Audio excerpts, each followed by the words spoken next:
რუსთავში რუსთაველის ქუჩის რესტავრაციის მეორე ეტაპი მიმდინარეობს. პროექტის ფარგლებში გამაგრება, რეაბილიტაცია უტარდება, 11 საცხოვრებელ კორპუსს მიმდინარეობს დეკორატიული ტროტუარების, ბორდიურების, გარე განათების და მწვანე სივრცეების მოწყობა. პროექტი ცენტრალური და რუსთავის ბიუჯეტის თანადაფინანსებით ხორციელდება.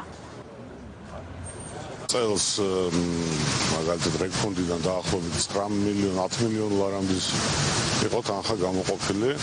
ყველა ეს პროექტები, რა თქმა უნდა, რუსთავის სპეციფიკიდან, გეოგრაფიიდან, სივრცითი მოწყობიდან ეს ულამაზესი ქალაქია თავისი მოწყობით და აბსოლუტურად ადეკვატურია ყველა ეს პროექტები, რომლებიც ხორციელდება ამ ქალაქში. ჩვენი ქალაქისთვის რეგიონული განვითარების ფონდის დახმარება არის ფასდაუდებელი, იმიტომ რომ დღეს რამდენიმე მისამართზე ხორციელდება მნიშვნელოვანი პროექტები, რომელსაც ადგილზე გავეცანით, ნახეთ მიმდინარე სამუშაო პროცესი და ასევე ვისაუბრეთ იმ სამომავლო გეგმებზე, რომელიც ამ განვითარებას კიდევ უფრო მეტად გააგრძელებს. აღნიშნული პროექტი მოიცავს რუსთაველის ქუჩის სრულ რეაბილიტაციას. პროექტის პირველი ეტაპი უკვე დასრულებულია. ეს არის მეორე ეტაპი, რომელიც დაახლოებით 3 თვეში დასრულდება.